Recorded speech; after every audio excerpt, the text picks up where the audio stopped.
اللهم صل على محمد وعلى آل محمد كما صليت على إبراهيم وعلى آل إبراهيم إنك حميد مجيد. اللهم بارك على محمد وعلى آل محمد كما باركت على إبراهيم وعلى آل إبراهيم إنك حميد مجيد.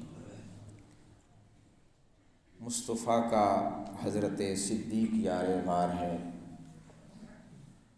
صاحب صدق و وفا اور پیکر انوار ہے. گلشن اسلام کی صدیق ہے فصل بہار، کشتہ عشق نبی اصحاب کا سردار ہے. اور ہے نبوت کا مصدق شاہ عالم کا وزیر، ہے نبوت کا مصدق شاہ عالم کا وزیر. سج رہی سر پر صداقت کی صدا دستار ہے، اور منکر صدیق ہی ہے منکر نفس رسول. منکر صدیق ہی ہے منکر نفس رسول، دشمن مولا علی بے دین ناہنجار ہے. گرامی قدر سامعین، جمعۃ المبارک کی یہ بابرکت ساعتیں، بابرکت لمحات، خلاق لم یزل کے شکر کے ساتھ دعا گو ہوں اللہ رب العزت ہمارا آنا، بیٹھنا، کہنا اور سننا قبول فرمائیں. سامعین ذی وقار، ایک آیت مبارکہ آپ حضرات کے سامنے تلاوت کی ہے. سرکار دو جہاں صلی اللہ تعالیٰ علیہ وآلہ وسلم کا ایک فرمان مبارک تلاوت کیا ہے. اللہ رب العزت نے روئے زمین پر اپنی جتنی بھی مخلوقات پیدا فرمائی ہیں، ان سب سے افضل، سب سے اشرف، سب سے اعلیٰ اللہ رب العزت نے حضرت انسان کو بنایا. پھر انسانوں میں سب سے افضل جماعت، سب سے اعلیٰ جماعت وہ انبیاء کی ہیں. اور انبیاء میں اللہ رب العزت نے پھر فضائل کو تقسیم کیا. تلک الرسل فضلنا بعضهم علی بعض.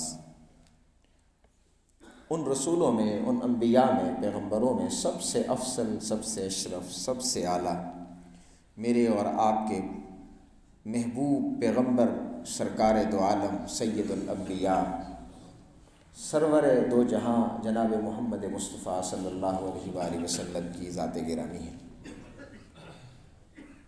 انبیاء کی جماعت کے ساتھ روئے زمین پر انسانوں میں افضل ترین جماعت وہ صحابہ کی جماعت ہے، جنہوں نے رسول اللہ صلی اللہ تعالیٰ علیہ وآلہ وسلم کو ایمان کی نظر سے دیکھا، آپ کے پیغام کی تصدیق کی، آپ پر ایمان لائے، اور اسی ایمان کو لے کر اس دنیا سے گئے. یہ جماعت انبیاء کے بعد روئے زمین پر افضل ترین جماعت ہے. جیسے انبیاء میں بعض زیادہ فضیلت والے، بعض کم فضیلت والے ہیں، اسی طرح اس مقدس ترین جماعت میں بھی اللہ کے رسول صلی اللہ علیہ وآلہ وسلم نے فضائل کی کچھ تقسیم فرما دی. طبقات ابن سعد میں تقریباً 10 طبقات صحابہ کے لکھے گئے ہیں. ان صحابہ کے مختلف طبقات میں سے افضل طبقے کے افضل فرد بعد از انبیاء افضل البشر وہ ہیں جناب سیدنا صدیق اکبر رضی اللہ تعالیٰ عنہ. آپ کی ذات گرامی انبیاء کے بعد روئے زمین کے انسانوں میں سب سے افضل اور اشرف ہیں. آج ہم اس نشست میں ان کی ذات گرامی کا مختصر تعارف اور اسلام کے لیے ان کی کچھ کاوشوں کا تذکرہ کریں گے. جہاں تک ان کے تعارف کا تعلق ہے، نام ان کا عبداللہ ہے، والد کا نام عثمان ہے اور والد کے نام کے عثمان کے ساتھ کنیت ابو قحافہ ہے۔ ان کی والدہ سلمہ بنت صخر ہیں، ان کی کنیت ام الخیر ہے۔ ان کا اپنا نام عبداللہ ہے اور ان کی کنیت ابو بکر ہے۔ لقب عتیق اور صدیق ہیں۔ آپ کی کنیت ابو بکر عربی میں ابو کا معنی ہے والا اور بکر کا معنی ہے اولیت، دونوں کو جوڑ کر مطلب بنتا ہے اولیت والا۔ حضرت صدیق اکبر رضی اللہ تعالی عنہ جیسے انبیاء کے بعد رسول اللہ کے قریب اول، خرچ کرنے میں اول، لٹانے میں اول، ایمان لانے میں اول، رسول اللہ کے وصال کے بعد رسول اللہ کے قریب پہلو میں جانے میں اول، اس لیے ہیں ابو بکر اولیت والے۔ ہر میدان میں، ہر عمل میں، ہر حال میں وہ صحابہ میں اولیت رکھتے ہیں۔ اور لقب ہے عتیق اور صدیق، دو لقب ہیں۔ ایک لقب آپ کو مصطفیٰ نے دیا اور ایک لقب خود خدا نے دیا۔ ایک لقب مصطفیٰ نے دیا صلی اللہ علیہ وسلم۔ آپ علیہ الصلوۃ والسلام نے ایک موقع پر فرمایا انت عتیق من النار، عتیق عتق سے آزاد ہونا۔ فرمایا ابو بکر انت عتیق من النار، آپ جہنم کی آگ سے آزاد ہیں۔ یہ صرف لقب نہیں تھا بلکہ لسان نبوت سے اپنے محبوب یار، اپنے محبوب دوست کے لیے جنت میں جانے کا سرٹیفکیٹ اور جہنم سے آزادی کا پروانہ تھا، جو ان کو ان کی حیات کے اندر ہی دے دیا گیا، زندگی میں ہی مل گیا۔ فرمایا انت عتیق من النار، آپ جہنم سے آزاد ہیں۔ اور صدیق کا لقب بعض روایات میں یہ بھی ہے کہ رسول اللہ صلی اللہ علیہ وسلم نے عطا فرمایا، اور ایک روایت میں یہ بھی ہے کہ یہ لقب حضرت صدیق اکبر رضی اللہ تعالی عنہ کو صدیق ہونے کا، یوں کہہ لیجئے صداقت کا ترہ امتیاز آپ کو اللہ کے رسول نے نہیں بلکہ خود خدا نے دیا۔ چنانچہ ایک روایت کے اندر یوں بھی آتا ہے، اللہ کے رسول صلی اللہ علیہ وسلم نے فرمایا یا ابا بکر ان اللہ قد سماک الصدیق، اے میرے دوست ابو بکر بے شک اللہ نے خود آپ کا نام صدیق رکھ دیا ہے۔ اور آج دنیا ان کو صدیق کے نام سے جانتی ہے۔ تو آپ کا ایک لقب عتیق ہے، ایک صدیق ہے، ایک لقب مصطفیٰ نے دیا، ایک لقب خود خدا نے دیا۔ جن کو لقب مصطفیٰ دیں، جن کو لقب خود خدا دیں، جن کو رسول اللہ اپنے ساتھ رکھیں، جو سفر اور حضر کے نبوت کے ساتھی ہوں، ان کی عظمت کے لیے الفاظ نہیں کہ بیان کیا جا سکے، وقت نہیں کہ ان کو سمیٹا جا سکے، لیکن چند باتیں آپ حضرات کے گوش گزار کیے دیتا ہوں۔ سب سے پہلے ہم دیکھتے ہیں حضرت ابوبکر صدیق رضی اللہ تعالیٰ عنہ کا مقام نگاہ خدا میں، اور پھر ان کا مقام نگاہ مصطفیٰ میں، پھر ان کا مقام نگاہ صحابہ میں، اور پھر ان کے کچھ خدمات دین کے لیے رسول اللہ کے زمانے میں اور کچھ عہد خلافت میں۔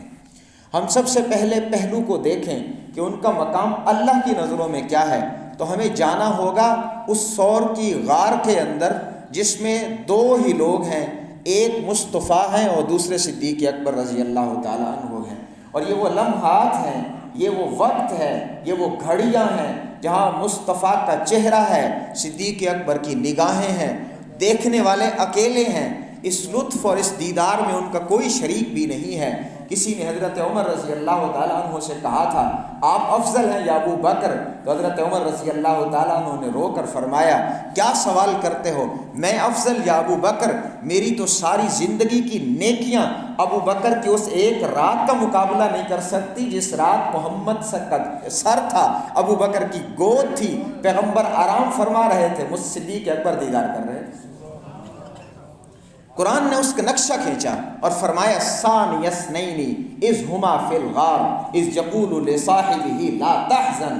یہ سفر شروع ہوا ہجرت کا، اللہ کے نبی کے ساتھ حضرت ابو بکر ہیں، کبھی دائیں ہوتے ہیں، کبھی بائیں ہوتے ہیں، کبھی سامنے آتے ہیں، کبھی پیچھے آتے ہیں۔ جب غار پر پہنچے، یا رسول اللہ آپ رک جائیے، مجھے جانے دیجئے، میں ذرا غار کی صفائی کر لوں، کوئی ایسی چیز نہ ہو جس سے آپ کو تکلیف پہنچ جائے۔ غار کی صفائی کر دی، جب اندر تشریف لے گئے، کفار مکہ تلاش کرتے کرتے اسی غار کے دہانے پر ہیں۔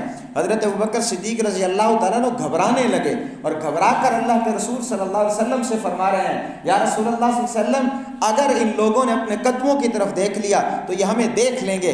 اللہ کے نبی صلی اللہ علیہ وسلم نے اطمینان دلاتے ہوئے فرمایا، آپ کا کیا خیال ہے ان دو کے بارے میں جن کے ساتھ تیسرا خدا ہو؟ یعنی ایک آپ ہیں، ایک میں ہوں، تیسرا اللہ ہمارے ساتھ ہے۔ فرمایا لا تحزن ان اللہ معنا، ابو بکر گھبرائیے نہیں، بے شک اللہ ہمارے ساتھ ہے۔ یہاں دو باتیں میں آپ حضرات کے گوش گزار کرنا چاہوں گا۔ ایک یہ چیز کہ حضرت ابوبکر صدیق رضی اللہ تعالیٰ عنہ کی گھبراہٹ بخدا اپنی ذات نہیں تھی، وہ ذات مصطفیٰ تھی۔ حضرت ابوبکر صدیق رضی اللہ تعالیٰ عنہ نے فرمایا تھا، اگر مجھے تکلیف پہنچی کوئی حرج نہیں ہے، انا رجل، میں تو ایک انسان ہوں، کچھ بھی نہیں ہوگا، لیکن اے محمد صلی اللہ علیہ وسلم، اے میرے محبوب صلی اللہ علیہ وسلم، اگر آپ کو تکلیف پہنچی، ہلکت الامہ، پوری امت ہلاک ہو جائے گی، مجھے اپنا غم نہیں، مجھے آپ کا غم ستائے جا رہا ہے۔ اور قرآن نے یہاں کا اس یقول لصاحبہ، کہ جب وہ اپنے صاحب سے فرما رہے تھے، یہاں صاحب کا مصداق اکثر مفسرین کے نزدیک وہ حضرت ابوبکر صدیق رضی اللہ تعالی عنہ کی ذات گرامی ہے۔ جب ہم اس پہلو کو دیکھیں تو بلا شک و شبہ اس بات کی تائید ہو جاتی ہے کہ حضرت ابوبکر صدیق رضی اللہ تعالی عنہ وہ واحد صحابی رسول ہیں جن کی صحابیت کی گواہی قرآن کی یہ آیت دے رہی ہے۔ اس لیے علماء نے یہ بھی لکھا ہے کہ حضرت ابوبکر صدیق رضی اللہ تعالیٰ عنہ کی صحابیت کا انکار قرآن کی اس آیت کا انکار ہے۔ گرامی قدر سامعین، ان کا مقام رسول اللہ صلی اللہ علیہ وسلم کی نگاہوں میں کیا ہے؟ اللہ کے رسول صلی اللہ تعالیٰ علیہ وآلہ وسلم نے ایک موقع پر فرمایا، لو کنت متخذا من امتی خلیلا، اگر میں اپنی امت میں سے کسی کو اپنا خلیل بناتا تو لاتخذت ابا بکر، تو میں اپنا خلیل ابو بکر کو بنا لیتا۔ لیکن فرمایا ولیکن اخی و صاحبی، خلیل میں نے کسی کو بنانا نہیں، اللہ ہی میرا خلیل ہے، البتہ میرا دوست اور میرا بھائی وہ ابو بکر ہی ہے۔ تو آپ کو اپنا بھائی قرار دیا اور آپ کو اپنا دوست قرار دیا۔ گرامی قدر سامعین، یہ اعزاز صرف دنیا کے لیے نہیں تھا بلکہ آخرت کے لیے بھی تھا۔ یہ نہیں کہ آپ دنیا میں میرے بھائی ہیں، دنیا میں میرے دوست ہیں، آخرت میں نہیں ہوں گے، بلکہ ایک اور جگہ پر اللہ کے رسول صلی اللہ علیہ وسلم نے اس بات کو وضاحت کے ساتھ بیان کر دیا کہ ابو بکر دنیا میں بھی میرے ساتھی ہیں، آخرت میں بھی میرے ساتھی ہیں، اور فرمایا انت صاحبی فی الغار و صاحبی علی الحوض، اے ابو بکر، اے صدیق، جس طرح غار میں آپ میرے ساتھی ہیں، حوض کوثر پر بھی آپ میرے ساتھی ہیں۔ غار میں جیسے آپ میرے ساتھ ہیں، حوض کوثر پر بھی آپ میرے ساتھ ہی ہوں گے۔ معزز حاضرین، ہم ایسے عظیم شخصیت کو، ایسی عظیم مرتبت والی شخصیت کو دیکھیں، نگاہ مصطفیٰ میں بھی، نگاہ خدا میں بھی بلند، نگاہ صحابہ میں بھی بلند، سب سے افضل، سب سے اشرف۔ چنانچہ محمد بن حنفیہ نے حضرت علی رضی اللہ تعالیٰ عنہ سے پوچھا تھا، یہ بات ذہن میں رہے کہ یہ محمد بن حنفیہ، ان کا تعلق حضرت علی کے ہی خاندان سے ہے۔ انہوں نے حضرت علی رضی اللہ تعالیٰ عنہ سے ایک دفعہ پوچھا تھا کہ مجھے بتلائیے ای الناس خیر بعد رسول اللہ صلی اللہ علیہ وسلم، اے علی مجھے بتلائیے کہ انسانوں میں رسول اللہ کے بعد افضل کون ہے، انبیاء کے بعد افضل ترین کون ہے؟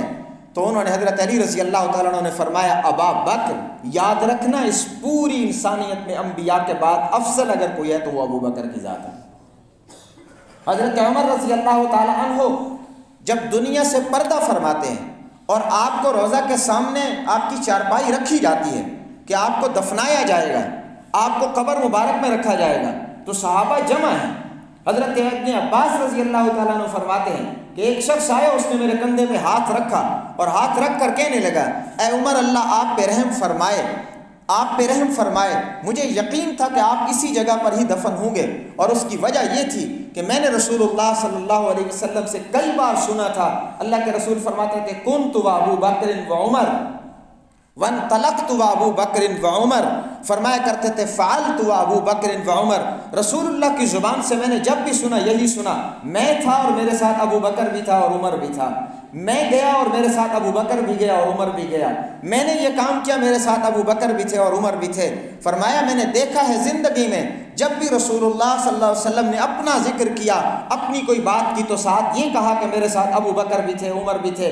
اب مجھے یقین تھا کہ اللہ کے رسول بھی یہیں پہنچے، ابو بکر بھی یہیں پہنچے، عمر آپ بھی یہیں پہنچو گے۔ ابن عباس فرماتے ہیں میں نے جب یہ جملے سنے پلٹ کر دیکھا تو میرے کندھے پہ ہاتھ رکھنے والے علی المرتضیٰ تھے۔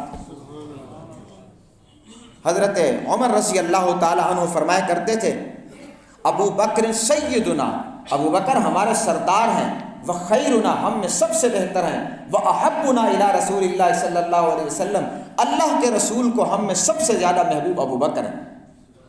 حضرت عبداللہ بن عمر رضی اللہ تعالیٰ عنہ فرمایا کرتے تھے کہ ہم نے رسول اللہ صلی اللہ علیہ وسلم کے زمانے میں ہم کسی کو بھی اللہ کے رسول کے قریب اور باقی صحابہ میں زیادہ برتر نہیں سمجھتے تھے سوائے ابو بکر رضی اللہ تعالیٰ عنہ کے۔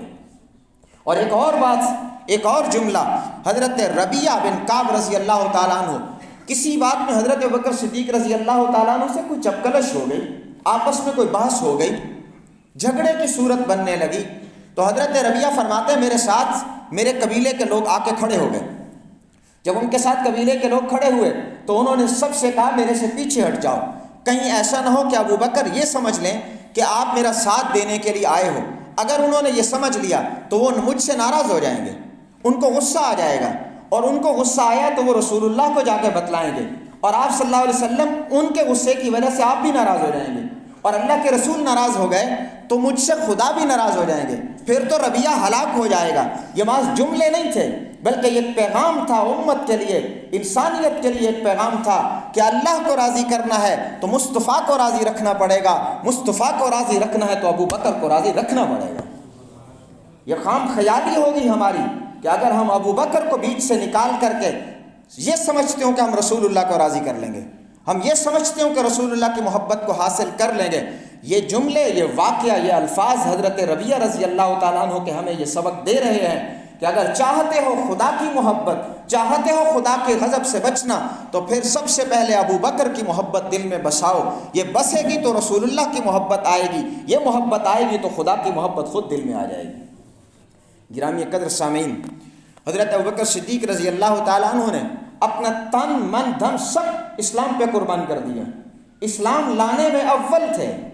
حضرت ابن مسعود رضی اللہ تعالیٰ عنہ فرماتے ہیں کہ اسلام لانے میں اول اللہ کے رسول، دوسرے نمبر پر حضرت ابو بکر، اور فرمایا اس کے بعد حضرت عمار، حضرت سمیہ، حضرت صہیب، حضرت بلال اور حضرت مقداد۔ یہ 7 لوگ تھے جو اسلام لانے میں سب سے اول تھے، اور فرماتے تھے رسول اللہ صلی اللہ علیہ وسلم کو تو طرفداری مل گئی اپنے چچا کی، وہ کفار سے یوں محفوظ رہتے کچھ حد تک، اور حضرت ابو بکر تو خود مالدار آدمی تھے اور نامور تھے، ان کا قبیلہ ان کی طرفداری کرتا اور وہ کچھ ظلم و ستم سے محفوظ رہتے۔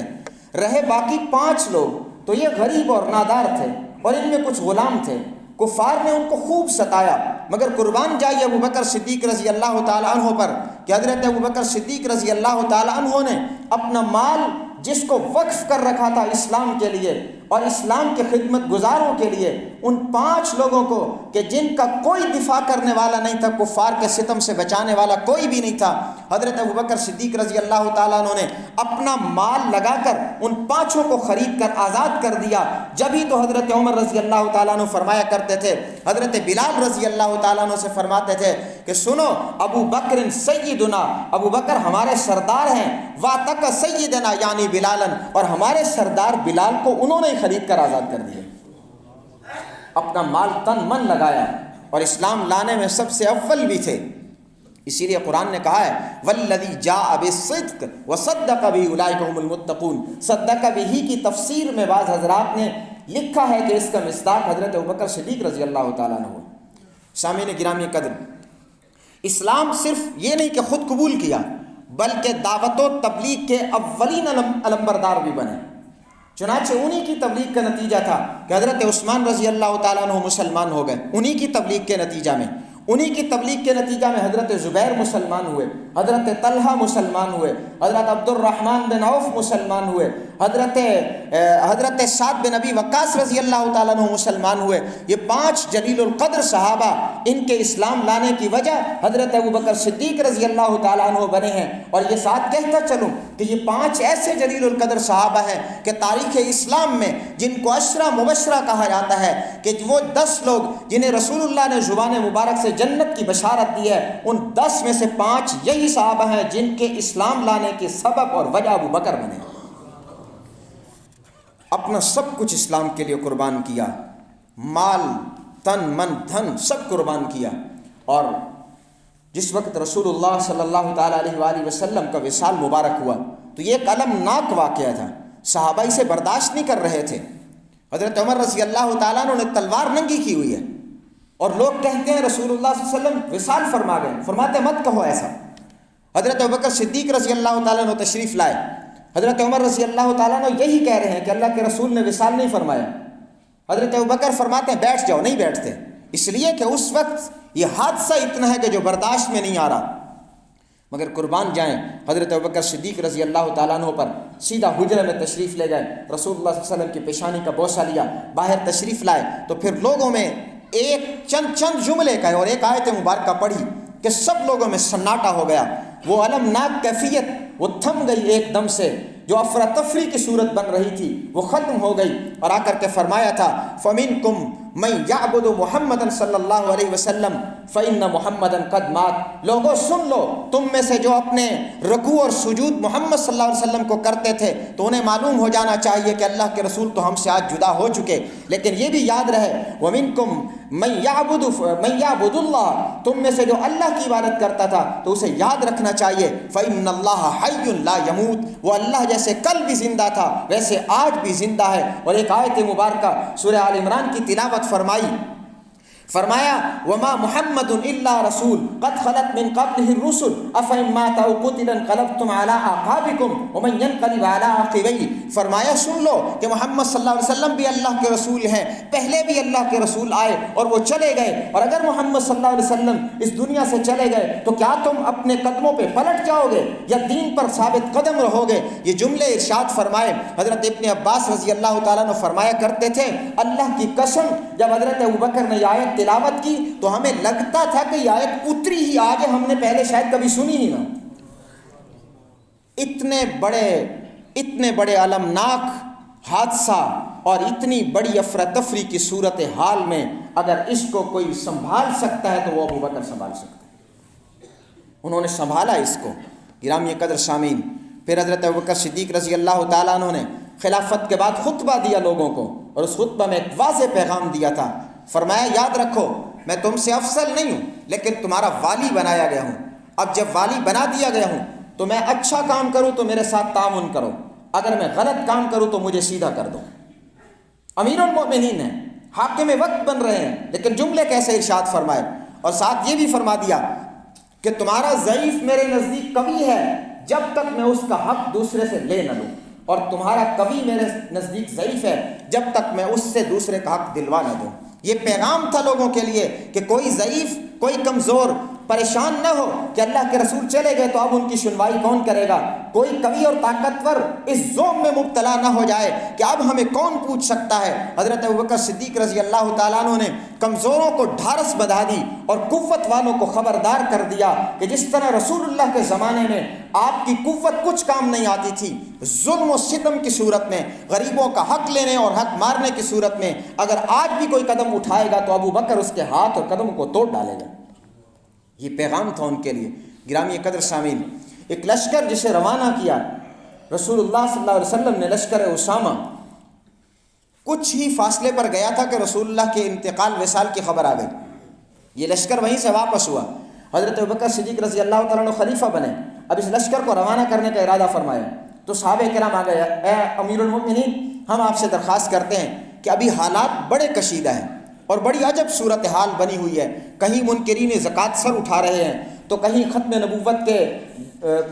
نبوت کے جھوٹے دعوے دار نکل رہے ہیں، اور آپ اس لشکر کو ابھی نہ بھیجیے، اس میں بڑے بڑے جلیل القدر صحابہ بھی شامل ہیں، تو حضرت ابوبکر صدیق رضی اللہ تعالیٰ عنہ نے تاریخی جملے فرمایا اگر مجھے درندے نوچ بھی ڈالیں، مجھے یقین ہو کہ مجھے نوچ ڈالیں، تب بھی میں اس لشکر کو بھیجنے سے باز نہیں آؤں گا۔ جس لشکر کو رسول اللہ نے بھیج دیا اور جانے کا حکم دے دیا، ابو بکر کی کیا مجال ہے کہ اس لشکر کو جانے سے روک سکے۔ صحابہ نے پھر دوسرا مشورہ دیا، حضرت عمر رضی اللہ تعالیٰ عنہ نے فرمایا اچھا پھر ایک اور رائے ہم دیتے ہیں، وہ نہیں کرتے تو یہ کر لیجئے۔ حضرت اسامہ تو نوجوان ہیں، ابھی بچے ہیں، تجربہ اتنا رکھتے نہیں ہیں، اور جس طرف جا رہے ہیں وہاں رومیوں کی فوج سے ٹکراؤ ہونے والا ہے، سپر پاور اس وقت دنیا کی طاقت روم ہے، اس کے ساتھ لڑنا ہے، تو آپ ایسا کر لیجئے کہ ان کو ہٹا کر کے کوئی تجربہ کار آدمی امیر بنا دیجئے۔ تو حضرت ابوبکر صدیق رضی اللہ تعالیٰ عنہ نے فرمایا تھا، اے عمر آپ پر آپ کی ماں روئے، کیا آپ مجھے یہ مشورہ دیتے ہو کہ جس شخص کو جسے بچہ کہہ رہے ہو کہ جس کو اللہ کے رسول صلی اللہ علیہ وسلم نے امیر مقرر فرما دیا ہے، ابو بکر اس کو کیسے معزول کر سکتا ہے؟ آپ مجھ سے یہ توقع کیسے کر رہے ہو؟ نہیں امیر بدلا اور نہیں لشکر کو روکا۔ گرامی قدر سامعین، یہ ابو بکر صدیق رضی اللہ تعالیٰ عنہ کی فہم و فراست ہی تھی، آپ کا تدبر ہی تھا کہ جس نے کام کیا اس حالت میں کہ جہاں مختلف فتنے سر اٹھا رہے تھے، ان فتنوں کی سرکوبی کی، لشکر اسامہ کو روانہ کیا، مدعیان نبوت اٹھے تو ان کی سرکوبی کی، آپ نے 12,000 کا لشکر بھیجا، 12,000 کا لشکر جس میں کئی صحابہ شہید ہو گئے، 1200 صحابہ غالباً شہید ہوئے۔ حضرت ابوبکر صدیق رضی اللہ تعالیٰ عنہ کا یہ بھیجا ہوا لشکر حضرت خالد بن ولید رضی اللہ تعالیٰ عنہ کی سربراہی میں جب مسلمہ قتل ہو گیا، اس کی بہت بڑی فوج قتل ہو گئی، تو جو اس کی قوم کے باقی لوگ تھے انہوں نے امان طلب کر لی۔ حضرت خالد رضی اللہ تعالیٰ عنہ نے ان کے ساتھ معاہدہ طے کر لیا، توجہ طلب بات ہے، انہوں نے معاہدہ طے کر لیا۔ اتنے میں معاہدہ ہونے کے بعد جب معاہدہ مکمل ہو چکا تھا تو ایک قاصد پہنچا حضرت ابوبکر صدیق رضی اللہ تعالیٰ عنہ کے پاس سے، دربار خلافت سے فرمان خلافت لے کر کے پہنچا، اور حکم یہ دیا گیا تھا کہ ان کے جتنے لوگ گرفتار ہوئے ہیں، ان میں جتنے بالغ ہیں ان سب کو قتل کر دو۔ حضرت خالد بن ولید رضی اللہ تعالیٰ عنہ تو پہلے ان کو امان دے چکے ہیں، معاہدہ طے ہو چکا ہے، اور اب پیغام ملتا ہے کہ ان کو قتل کر دو۔ فرمایا میں اب اپنے عہد کی پاسداری کروں گا، اس کی خلاف ورزی نہیں کر سکتا۔ امیر المؤمنین کو میرا پیغام دیجئے کہ اب میرا معاملہ ان سے طے ہو چکا ہے، اب میں ان کی جان نہیں لے سکتا۔ تاریخ اسلام گواہ ہے کہ جب مسیلمہ کذاب کے قبیلے کے لوگوں نے یہ عہد کی پاسداری دیکھی اور مسلمانوں کا یہ حال دیکھا کہ وہ کتنے عہد کے پاسدار ہیں، تو سارے کے سارے اسی وقت جو امان طلب کرنے والے تھے فوراً کلمہ پڑھ کے مسلمان ہو کر اسلام میں داخل ہو گئے۔ گرامی قدر سامعین، اسلام تلوار کی نوک سے نہیں، اسلام کردار سے پھیلا ہے، اسلام پیار سے پھیلا ہے۔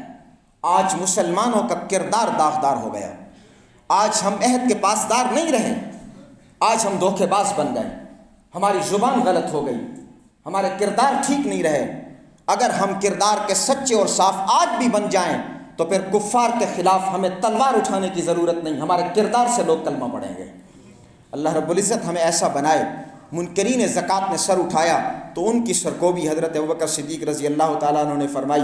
قرآن مجید جو آج ہمارے سامنے جسے پڑھتے ہیں، اس کو سب سے پہلے جمع کرنے کا انتظام حضرت ابوبکر صدیق رضی اللہ تعالیٰ عنہ نے کیا۔ 22 جمادی الثانی 13 ہجری بروز پیر کو اس دنیا سے وصال فرمایا۔ اللہ کے رسول دنیا سے گئے 63 سال کی عمر میں، حضرت ابو بکر بھی گئے 63 سال کی عمر میں۔ رسول اللہ مدفون ہوئے امی عائشہ کے حجرے میں، ابو بکر بھی مدفون ہوئے امی عائشہ کے حجرے میں۔ قربان ان کی عظمت پر، ان کی شان پر۔ زندگی میں رہے تو رسول اللہ کے ساتھ، انتقال ہوا مدفون ہوئے تو رسول اللہ کے ساتھ، قیامت کے دن اٹھیں گے تو رسول اللہ کے ساتھ، حوض کوثر ہوگا تو رسول اللہ کے ساتھ، جنت ہوگی تب بھی رسول اللہ کے ساتھ۔ اللہ رب العزت ہمیں ان کے نقش قدم پہ چلنے کی توفیق بخشے۔ سنت ادا۔